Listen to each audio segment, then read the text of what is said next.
Hello everyone, how are you all? I hope you all are safe and healthy. So in this video we are going to cover up the next two case scenarios, that is case scenario number 25 and 26. So let's begin. Simran Software Solutions Limited is a subsidiary of Hardik Tech India Limited. So we have a holding company and we have a subsidiary company. Simran Software Limited, both of these are the public companies. Simran Software Solutions Limited is a listed company, whereas Hardik Tech India Limited is an unlisted public company. So this is an unlisted public company. This is a listed public company. Okay. Excuse me. Simran Software Solutions Limited has a paid-up share capital of 100 crores, while Hardik Tech India Limited has a paid-up share capital of 150 crores. So the paid-up share capital of this company is 100 crores, and of this company it is 150 crores. Okay. An application is made to the tribunal for the amalgamation of subsidiary, that is the transfer company, into its holding company, that is the transferee company. Okay. The scheme of arrangement has been proposed for the amalgamation of both the companies. Okay. Both the companies, that is the holding and the subsidiary, are going to amalgamate with each other. Cool. Application to the tribunal for the amalgamation was submitted in form number NCLT 1 along with the following documents, that is notice of admission in form number NCLT 2, affidavit in NCLT 6, copy of scheme of mergers and amalgamation, disclosure of all the material facts relating to the company. Then it was also disclosed to the tribunal in the application that each of the class of members or creditors has been identified for the purpose of approval of the scheme. Okay, till here. Next is the meeting was called in pursuance of the order of tribunal. The notice of the meeting was sent to all the creditors and all the class of creditors, and to all the members and class of members and the debenture holders of the company individually at the addresses registered with the company, accompanied by a statement disclosing the details of the scheme of amalgamation, copy of valuation report. तो अभी तक section 230 की ही language चल रही है सारी की सारी. Valuation report explaining the effect of arrangement on creditors, the key MP, promoters, debenture holders, directors, etc. Mr. Manjeet is a managing director of Simran Software Solutions Limited, which is going to get merged with Hardik Limited. Whereas Mr. Ram is the whole-time whole-time director of the said company. So we have two people, Manjeet and Ram. Mr. Manjeet is the managing director, whereas Mr. Ram is the whole-time director of the company. Both of these are the managerial persons. Okay. Due to amalgamation Simran Software Solutions Limited into Hardik Tech India Limited, Mr. Manjeet lost his job. तो Mr. Manjeet की job lost हो गई है because of amalgamation. तो इस case में section 202 के हिसाब से बताओ कॉम्पनसेशन मिलेगा या नहीं. वील हैव टू चेक क्या इन दोनों में से किसी को भी आगे जॉब मिली थी या नहीं. तो अगर उनको जॉब मिल गई थी तो फिर आपको कोई कॉम्पनसेशन नहीं मिलेगा. अगर आपको हार्दिक टेक इंडिया लिमिटेड में जॉब मिल रही है एज दी MD/WTD मैनेजर, तो कोई प्रॉब्लम वाली बात नहीं है. You won't get the compensation, otherwise you will get. Okay. Mr. Ram was to be appointed as director in Hardik Tech India Limited, but he was not happy with such amalgamation and as a result he resigned from his office. तो यहाँ पे Mr. Ram को as the director appoint कर दिया था. कोई problem नहीं है, डायरेक्टर भी अपॉइंट करते हैं तो भी आपको कॉम्पनसेशन नहीं मिलेगा. Why? Because you have been given the job. ठीक है, आपकी जॉब नहीं गई है इस वजह से, तो अमेलगमेशन की वजह से. तो यहाँ पर आपको डायरेक्टर की जॉब मिल गई थी इन हार्दिक टेक इंडिया लिमिटेड, बट आप क्योंकि खुश नहीं थे तो आपने रिज़ाइन कर दिया. तो क्या सिंस यू रिज़ाइन तब भी आपको कॉम्पनसेशन मिलना चाहिए? No. Mister Ram is not eligible to get the compensation. Why? Because he was provided the job but he was not happy, that is why he resigned. तो it was his fault that he resigned. ठीक है, इस case में company उसको कोई compensation पे नहीं करेगी, बट हाँ मिस्टर मंजीत को वो कॉम्पनसेशन पे करेंगी as per section 202. Now, Mr. Manjeet was appointed for 5 years as MD of the company on 21st of April 2019. So, in S Limited, when Mr. Manjeet was appointed, he was appointed for a period of 5 years as a managing director. The appointment was done on 21st of April 2019. Mr. Ram was appointed as the whole-time director on 4th of May 2018. So, due to loss of job, the company decided to compensate both of them, Mr. Ram, Manjeet and Mr. Ram. Do you think they are right? No. Ram को compensation नहीं मिलना चाहिए था. At the meeting, the company decided to pay both of them the average compensation in proportion to their last 3 years remuneration. बिल्कुल ठीक लिख रखा है, फॉर्मूला हम यही लगाते हैं, 5 कितने टाइम के लिए, टेन्योर क्या होगा, रिमेनिंग टर्म, और 3 years which ever is lower, right.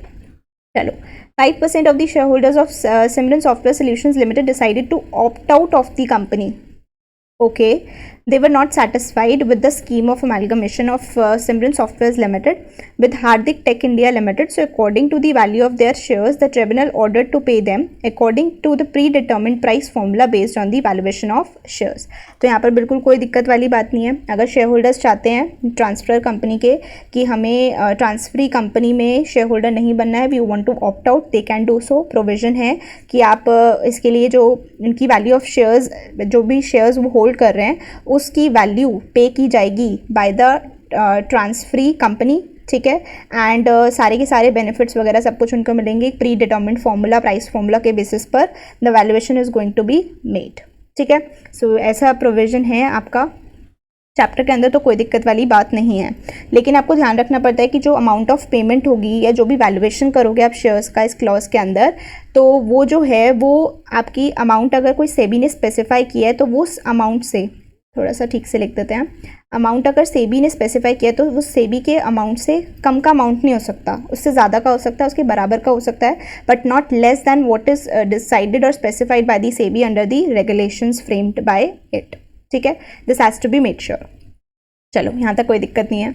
Simran software solutions limited is submitted to the tribunal details about a pending legal case against one of the directors of the company, mister Mohan.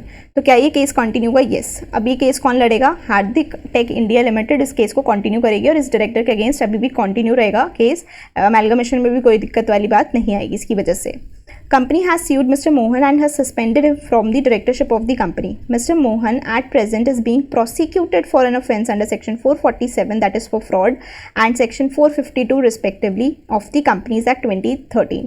Mr. Mohan has caused a loss of rupees 20 lakhs to the company through various bogus transactions, due to which the company registered a case against Mr. Mohan, and the case is still pending with the tribunal. So the case is still pending, no problem.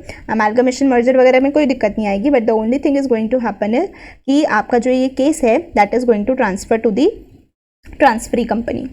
The transfer company has communicated the same to the transferee company, well and good, कोई दिक्कत की बात नहीं है, यहाँ तक बिल्कुल सही जा रहा है। The tribunal, after satisfying itself that the procedure specified in the act has been followed, sanctioned the scheme of amalgamation. Okay, so the scheme has been sanctioned. It was decided that 22nd of January 2021 shall be the effective date for the amalgamation. The completion process will take 1 year from the effective date. The tribunal ordered the transferee company to transfer the whole of the undertaking property, its liabilities to the transfer company till the aforementioned date as determined by the parties. Okay.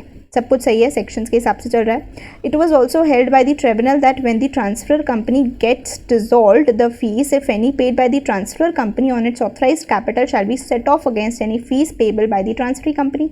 ये भी हम provision पढ़ते हैं। Now, subsequent to amalgamation, the set-off will happen. Okay. Both the companies in relation to such order shall submit a certified copy of the order as prescribed with the registrar for registration within 30 days of receipt of the certified copy of the order. तो यहाँ पर भी कोई दिक्कत वाली बात नहीं है, ये भी एज पर सेक्शंस ही चल रहा है, ये भी एज पर प्रोविजंस ही चल रहा है, सब कुछ सही है। चलो, let's read further. Let's read the questions and answer them. The tribunal decided that Simran Software Solutions Limited, a public company, should pay its 5% dissenting shareholders based on a predetermined formula on the valuation of shares according to the provisions of Companies Act 2013. What is the basic criteria which should be considered while deciding the valuation of the shares? So basically you have to see कि उसका जो price है वो सेबी ने जो price specify कर रखा है उससे कम नहीं होना चाहिए, उसके बराबर ही उससे ज़्यादा हो सकता है। So the valuation of shares should not be less than the market price of the shares. No. The valuation of the shares should not be less than what has been specified by the Securities and Exchange Board of India. Correct. The valuation of shares in any case should not be less than the value of shares of Hardik. No, ऐसा कोई provision नहीं है. Market price of the share on the date of amalgamation of the companies will be taken into consideration. No. ठीक है. Correct answer इस case में क्या हो जाएगा? B. चलें आगे. चलो. Let's move on to the question number 2. What will be the consequences of amalgamation of Simran Softwares Limited, a listed company, into Hardik unlisted company. तो क्या हार्दिक इंडिया टेक लिस्टेड कंपनी बन जाएगी जस्ट बिकॉज अमेलगमेशन किसी listed company के साथ हो रहा है? नो। जब तक हार्दिक टेक इंडिया लिस्टेड नहीं बनती तो वो लिस्टेड नहीं मानी जाएगी unless and until itself get itself listed. ठीक है, सिर्फ अमेलगमेशन किसी लिस्टेड कंपनी के साथ होने से वो लिस्टेड कंपनी नहीं बनने वाली है, ऐसा हमारा प्रोविजंस भी बोलते हैं। Amalgamation of listed company into an unlisted company would itself convert the transfer company into a listed company? No. The amalgamation of a listed company into an unlisted company does not by itself convert the transfer company into a listed company. बिल्कुल ठीक है, does not confirm the, ठीक है। Irrespective of the status of the company, whenever amalgamation is done between a listed and unlisted company, it becomes a listed company. No, ऐसा कोई provision थोड़ी ना है। According to the provisions of the Act, in case amalgamation is a listed subsidiary company into a unlisted holding company, then subsidiary company has become an unlisted company after buyback. No, ऐसा कुछ नहीं होगा। जो जैसी company थी वो वैसी की वैसी ही रहेगी, मतलब जो आपकी अनलिस्टेड थी वो अभी भी अनलिस्टेड ही रहेगी, वो लिस्टेड नहीं बन जाएगी just because of amalgamation. Okay, let's move on to the next question. According to the provisions of this Companies Act 2013, what is the legal obligation imposed on the company which it has to follow until the completion of the scheme? तो जब तक scheme complete नहीं हो जाती तब तक आपको क्या करना पड़ता है? आपको statement of compliance of scheme file करना पड़ता है which has to be filed with the ROC, और ये आपको ड्यूली सर्टिफाई करवाना पड़ता है बाय CS, CMA और CS CMA, किसी से भी आप करवा सकते हो इसको certify, and this has to be done within a period of 210 days from the end of each financial year. ठीक है, हर फाइनेंशियल ईयर में आपको करना पड़ेगा until the completion of the scheme. So file a statement in the prescribed form with the registrar certified by the auditors of the company. No, auditors की requirement नहीं है, CS CMA कोई भी हो सकता है। तो file a statement in the prescribed form with the registrar, बिल्कुल ठीक है, certified by CA, CS, CMA that the scheme is complied as per the tribunals directions, बिल्कुल ठीक है। इसी के लिए हम करते हैं कि जैसा ट्रिब्यूनल ने बोला था इसी तरह से स्कीम को कंप्लाई किया जा रहा है, इसी के लिए तो हम सर्टिफाई करवा रहे हैं। The annual financial statements along with the statement in prescribed form with the registrar certified by the CA, CS, CMA that the scheme is complied as per the tribunal directions. तो annual financial statements नहीं होती, statement होती है of compliance. File a statement along with the report of the board of directors, नहीं, ये सब हमें नहीं करना होता। बोर्ड ऑफ डायरेक्टर्स की रिपोर्ट नहीं देनी होती, only a statement of compliance has to be filed. ठीक है, करेक्ट आंसर इस केस में क्या हो जाएगा? B. This was the third question. Okay, let's move on to the next question, question number 4. According to the provisions of Companies Act 2013, do you think Mr. Manjeet, Mr. Mohan both are eligible for receiving the compensation for loss of office? No. सिर्फ mister Manjeet को मिलेगा, mister Mohan को नहीं मिलेगा। एक minute, Mohan कौन बंदा आ गया? राम था ना, मोहन कहाँ से आ गया इसमें?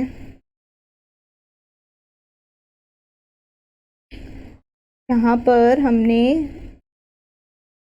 मंजीत और राम पढ़ा था, मिस्टर मोहन कौन है?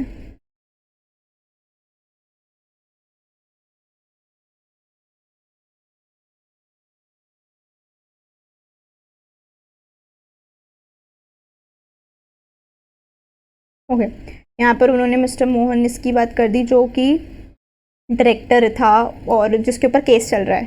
तो मिस्टर मोहन की बात तो बिल्कुल बेकार लग रही है इसमें, उसको तो वैसे भी कॉम्पनसेशन नहीं मिलना था। चलो, पूछा है तो मिस्टर मोहन को भी नहीं मिलना वैसे, और राम को भी नहीं मिलना। अगर यहाँ पे मिस प्रिंटिंग है तो ओनली मिस्टर राम, देखो यहाँ क्वेश्चन में यहाँ पर राम दे रहे हैं तो ये मोहन नहीं है, राम ही है। ठीक है, mister Ram is eligible? No, mister Ram तो एलिजिबल है ही नहीं। Only mister Manjeet is eligible for compensation? Yes. Both Manjeet Ram? No, neither Ram neither Manjeet, no. तो यहाँ पर ये मोहन गलती से टाइपिंग एरर है, राम होगा। ठीक है, चलो next question, question number 5. Mister Mohan was suspended as the director of Simran software solutions limited for the alleged fraud under the companies act 2013. How will the ongoing amalgamation of companies impact the pending legal proceedings against mister Mohan? इस proceeding से तो कोई फ़र्क ही नहीं पड़ने वाला, amalgamation जैसे हो रहा था वैसे हो जाएगा और ये केस अभी भी चलता रहेगा। बस इसको अब हैंडल कौन करेगा? हार्दिक जो भी कंपनी थी टेक इंडिया लिमिटेड उसके साथ चलेगा सब, क्योंकि ये कंपनी तो बंद हो जाएगी, ठीक है। तो the case will be continued as before between mister Mohan and the transfer company. The case will be continued as before against Mr. Mohan but not with the transfer company but with the transferee company. बिल्कुल ठीक. As Mr. Mohan was the director in the transfer company, so by the time the case is not finally decided, the process of amalgamation cannot be completed. No. The ongoing prosecution of Mr. Mohan would not affect the amalgamation of the companies. ठीक है. इसकी वजह से ना ही amalgamation पे फ़र्क पड़ने वाला है, बस ये केस अब ट्रांसफ़र हो जाएगा. तो करेक्ट आंसर क्या हो जाएगा इसमें? सेकंड और फोर्थ सही है. Second and fourth is correct. ठीक है, चलो let's move on to the next question. I hope you are getting all the questions. If you have any doubts you can ask me. Also have to don't forget to mark the questions which you attempted incorrectly because that is going to be a trouble if you don't mark, क्योंकि बाद में आप सारे के सारे questions revise नहीं कर पाओगे. वैसे भी बहुत कम टाइम बचा हुआ है ना. चलो let's move on to the next question. Question number 26. For a take over of control of Swati international limited, a public company, इसमें भी ट्रांसफ़र कंपनी है ये, by XYZ limited transferee company. XYZ limited the transferee company has made an offer to the share holders of Swati international limited open for a period of 4 months. Okay. Both the companies deal in manufacturing of garments. The companies were of the view that such a measure will help to address the growing demand and to meet the expectations for high quality products in the country. Good. The said offer was approved by the shareholders holding not less than 9/10 in the value of shares. Thereafter, a notice was issued to the dissenting shareholders by XYZ Limited. तो अभी तक आपको पढ़ के section 235 की याद आ गई होगी, क्योंकि सारी चीज़ें उसी के हिसाब से लिख रखी हैं, बिल्कुल वही कंटेंट है. चलो. The dissenting shareholders within 1 month from the date on which the notice was served to them made an application to the tribunal, okay, against the scheme so finalized. After considering the application, the tribunal disposed of the application giving order in favor of XYZ Limited. As per the order, the shares of dissenting shareholders were to be transferred to the transferee company. तो tribunal ने कहा नहीं, आपकी application को खराब dispose of कर दिया, and they said that the shares should be transfer to the transferee company. Okay. XYZ again sent a copy of notice to Swati International Limited together with an instrument of transfer to be executed on behalf of the dissenting shareholders by a person appointed by the transfer company on its behalf. XYZ Company Limited paid to Swati International the consideration representing the price payable by it for the shares of dissenting shareholders which it was entitled to acquire. तो बिल्कुल ठीक कर रहे हैं. अब इसको उनको कितने दिनों में पे करना पड़ेगा? 60 days के अंदर अंदर पे करना पड़ेगा to the dissenting share holders. Now Swati International Limited thereupon registered the XYZ Limited as the holder of those shares and informed the dissenting shareholders about such registration and of the receipt of the amount or other consideration representing the price payable to them by XYZ Limited. तो बिल्कुल section का compliance करते हुए काम हो रहा है. The sum received by XYZ Limited was paid into the separate bank account. Very good. And the consideration so received was held by Swati International Limited as a trustee for the dissenting shareholders and was disbursed to them within the prescribed time limit. कितना था prescribed time limit? 60 days. Mr. Manoj was the managing director in Swati International Limited. Mr. Manoj was appointed as MD on 15th of April 2015. Due to expertise in finance and better track records, the company had reappointed Mr. Manoj on 2nd of April 2020 for the next 5 years with the condition that he will get a compensation in case of an early vacation of his job in case of merger or amalgamation. ठीक है, कोई problem नहीं है. So due to merger of companies, Mr. Manoj lost his job. Since he has lost his job, he was not offered a job after amalgamation, then definitely he will get the compensation as per section 202, no problem. The company wanted to compensate him as per the agreement. Mr. Manoj got the following remuneration during the last 5 financial years. पर 5 साल का हमें remuneration नहीं चाहिए, हमें तो last 3 financial years का remuneration चाहिए for taking out the average. तो average क्या हो जाएगा? 30 plus 35 plus 40. आप दो तरीके से निकाल सकते हो, या तो आप पर मंथ निकाल लो 36 से डिवाइड करके, या फिर पर ईयर का निकाल सकते हो. ठीक है, तो मैं क्योंकि पूरा ईयर का ही डिटेल दिया हुआ है तो मैं इसको एक साथ निकाल रही हूँ. This is coming out to be 105 divided by 3 which is coming out to be 35 lakhs per annum. ये मेरा एवरेज रेम्यूनरेशन आ गया. ठीक है. Now mister Manoj is also, अब यहाँ पर उसको रीअपॉइंट कर लिया था 2 अप्रैल को, नेक्स्ट 5 ईयर्स के लिए। ठीक है, और ये अमेलगमेशन कब हुआ था, डिटेल दी थी इसकी? इसमें कोई डेट नहीं दे रखी थी कि अमेलगमेशन कब हो रहा है। अगर ये 5 सालों के लिए अपॉइंट अभी अभी हुआ था तो बेसिकली इस केस में उसको फिर 3 सालों का मिल जाएगा, क्योंकि रिमेनिंग टर्म तो इसका ज़्यादा हो जाएगा, रिमेनिंग टर्म तो ऑब्वियसली ज़्यादा हो जाएगा 5 ईयर्स के हिसाब से। तो यहाँ पर ये मानते हुए कि अभी अभी रीअपॉइंटमेंट हुआ और अभी अभी अमेलगमेशन की बात हो गई and the remaining term is more than 3 years, तो यहाँ पर 3 ईयर्स के लिए हम उसको एवरेज रेम्यूनरेशन पे कर देंगे, which means 35 into 3 which is coming out to be 105 lakhs। ठीक है, चलो। Mr. Manoj is also a director in Top Electricals Limited. It is an unlisted public company with a turnover of 150 crores.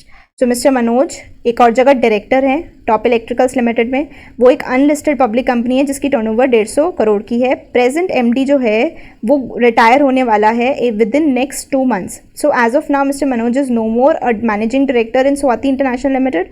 So the board of directors of top electricals limited decided to appoint mister Manoj as a managing director of the company. बिल्कुल कर सकते हैं, क्योंकि managing director आप दो companies में नहीं बन सकते थे अनलेस एंड अनटिल दूसरी कंपनी आपकी सब्सिडरी कंपनी होती। अब सब्सिडरी वाली बात तो है ही नहीं, और आप अब मैनेजिंग डायरेक्टर भी नहीं हो पहली वाली कंपनी में, तो डेफिनेटली यहाँ पर आप दूसरी कंपनी में मैनेजिंग डायरेक्टर बन सकते हो, नो इशूज़।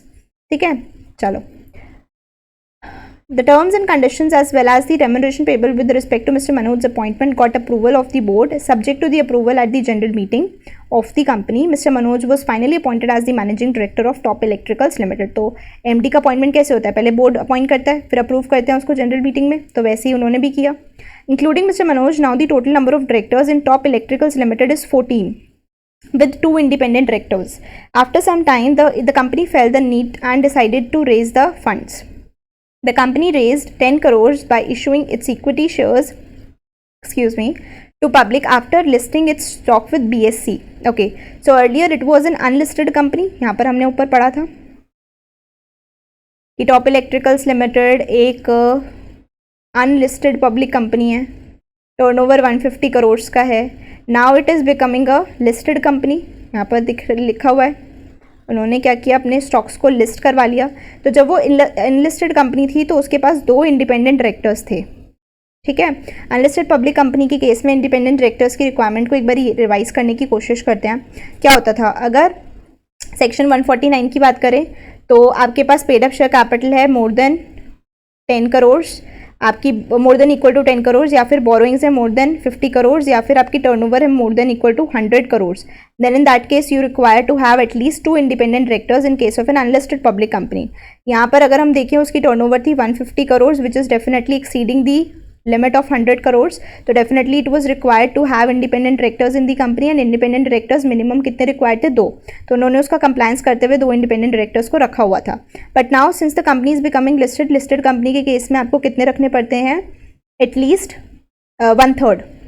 ओके, तो यहाँ पर अगर हम देखें 14 डायरेक्टर्स हैं, 14 का 1/3 अगर हम करेंगे तो मेरे पास कितने डायरेक्टर कितने आ रहे हैं, 5। तो इसका मतलब क्या है, मुझे क्योंकि यहाँ पे 4 पॉइंट समथिंग आ रहा है ना which has to be rounded off to 1, तो इसका मतलब मुझे 5 इंडिपेंडेंट डायरेक्टर्स रखने की रिक्वायरमेंट है। तो I need to appoint 3 more independent directors to comply with the section 149। Okay, चलो। Hence for the company will be considered as a listed company after it gets listed in the stock exchange which is good. चलो, listed company के सारे provisions अब उस पर applicable हो जाएंगे। चलो बात करते हैं, अर्लियर अनलिस्टेड पब्लिक कंपनी थी तो क्या विमेन डायरेक्टर का प्रोविजन एप्लीकेबल हो रहा था, नहीं। विमेन डायरेक्टर का प्रोविजन कब एप्लीकेबल होता है, 100 करोड़ और पेड अप और 300 करोड़ इन केस ऑफ टर्नओवर। तो यहाँ पर टर्नओवर कम थी, बट अब लिस्टेड कंपनी हो रही है तो लिस्टेड कंपनी के केस में विमेन डायरेक्टर का भी प्रोविजन लग जाएगा, विमेन डायरेक्टर भी आपको अपॉइंट करनी पड़ेगी। बट चलो देखते हैं इसमें क्वेश्चन क्या पूछे, उस हिसाब से आंसर करते हैं। After the scheme is approved by the majority share holders, the dissenting share holders reply is awaited.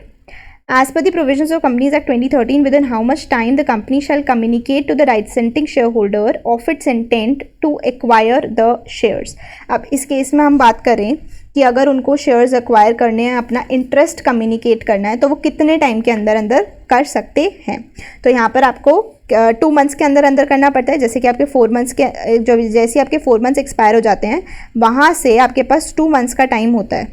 ठीक है, उनसे कम्युनिकेट करने का कि आपका इंटेंशन है कि हम आपके शेयर्स भी अक्वायर करना चाहते हैं, और इस बात का फिर आप उनको नोटिस दे दोगे that you want to acquire their shares. Let's check which option is correct. At any time within 2 months after the expiry of 4 months period open for offer Swati international limited. Okay नहीं, यहाँ पर आपको जो offer करना है, offer भी कौन करेगा? ऑफर भी आपका वो वाली कंपनी करेगी जिस कंपनी को अक्वायर करने हैं. तो इस केस में आपकी कौन सी कंपनी करेगी? XYZ कंपनी करेगी. देखो यहाँ पर ऊपर मैं एक बार आपको दिखा देती हूँ. यहाँ पर आपकी ट्रांसफरी कंपनी कौन है? ट्रांसफरी कंपनी XYZ है, तो यही एक्वायर करना चाहेगी डिसेंटिंग शेयर होल्डर्स का शेयर को. तो यहाँ पर अप्लाई भी कौन करेगा, ये नोटिस भी कौन देगा उनको? यही कंपनी देगी. स्वाति इंटरनेशनल लिमिटेड का रोल तो काफ़ी बाद में आएगा, जब उसको शेयर्स वगैरह जो डिसेंटिंग शेयर होल्डर्स के नाम पर करने होंगे, XYZ के नाम पर करने होंगे, या फिर उनके बिहाफ पर जो पैसा मिला है ट्रांसफरी कंपनी से उसको सेपरेट बैंक अकाउंट में डालना होगा. तो ये सब काम करने पड़ेंगे स्वाति इंटरनेशनल को.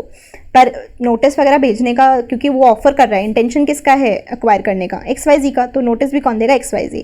तो यहाँ पर ये स्वाति इंटरनेशनल लिमिटेड वाली बात गलत होगी. ऊपर ये बात लाइन सही थी कि 2 महीने बाद कभी भी कर सकते हो आप. Eight any time with in 2 months after the expiry of 4 months period open for offer XYZ limited shall give notice to the dissenting shareholders about its desire to acquire the shares. तो बिल्कुल ठीक है. ये यहाँ पर गलती क्या थी? स्वाति इंटरनेशनल लिखा था. At any time within 4 months, no, not within 4 months but 2 months after the expiry of 4 months. तो ये भी आपका गलत हो गया, ये भी गलत हो गया. ठीक है. Let's move on to the next question. Question number 2. Swati International Limited need to park the funds received from XYZ Limited into a separate bank account. Correct है. To which the dissenting shareholders are entitled to. According to the provisions of the Companies Act 2013, within how many days the said funds should be dispersed to the dissenting shareholders? तो मैंने आपको already बता दिया था 60 days का होता है. 60 days में बाई चांस पेमेंट नहीं भी हो पाती तो अप टू 1 year पेमेंट हो सकती है. यहाँ पर let's see which option is correct. 60 days correct answer है बिल्कुल. चलो let's move on to the next question. Question number 3. Due to merger in the company mister Manoj lost his job. The company wants to compensate Mr. Manoj for the loss of job. According to the provision of this act, how much compensation is required to be paid? तो section 202 के हिसाब से we are going to pay him the compensation. हमने compensation calculate किया था, मैं आपको एक बार दिखा देती हूँ.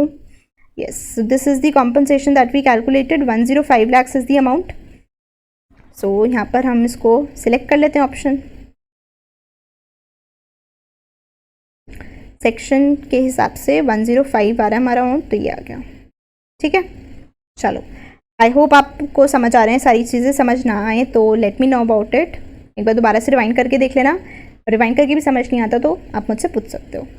Mister Manoj appointment as a managing director of the company is subjected to the approval of passing a resolution at the general meeting of the company.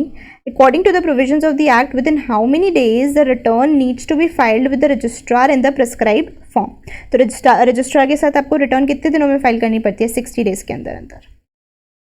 कौन से फॉर्म में करनी पड़ती है? फॉर्म होता है MR1. ये हमने पढ़ा था सेक्शन नंबर 196 के अंदर. अपॉइंटमेंट से रिलेटेड बातें हैं ना, तो ये हमारा आता था 60 डेज. ठीक है. चलो लेट्स मूव. डायरेक्ट क्वेश्चन था from the section. Let's move on to the next question. Top Electricals Limited has listed its stock with BSE after becoming the listed company. What changes the company needs to make in its board of directors? तो एक तो women director भी आपको appoint करनी पड़ेगी, independent director को भी आपको increase करना पड़ेगा from 2 to now 5. Company now needs to appoint 1 more independent director. No, एक से काम नहीं चलेगा, आपको कम से कम 3 और अपॉइंट करने पड़ेंगे. Company now needs to appoint 2 more. No. 3 more. Yes. There is a need to appoint any new independent directors. Maybe they wanted to write no need, but चलो जो भी है, ये ऑप्शन तो वैसे भी गलत है. हमारा करेक्ट ऑप्शन ये है. हमने तो एक चीज़ एक्स्ट्रा ही पढ़ ली कि विमेन डायरेक्टर को भी आपको अपॉइंट करना पड़ेगा. लिस्टेड कंपनी हो गई है. इनफैक्ट लिस्टेड कंपनी के काफ़ी सारे और भी प्रोविजन होते हैं जो आप पे एप्लीकेबल हो जाएंगे. यहाँ तो ये सिर्फ हमसे इंडिपेंडेंट डायरेक्टर के ही प्रोविजन पूछ रहे थे, तो यहाँ पर आपको 3 और अपॉइंट करने पड़ेंगे क्योंकि टोटल रिक्वायरमेंट आपकी 5 की हो गई है. 2 ऑलरेडी थे, तो 3 और को आपको अपॉइंट करना पड़ेगा. ठीक है. So this is all about this case study and this video also. I hope you enjoyed solving this question with me. In case you did, please like, share and subscribe to the channel. So yeah, thanks for watching this video. I'll see you in the next video. Till then, stay safe, stay healthy and stay happy. Bye bye.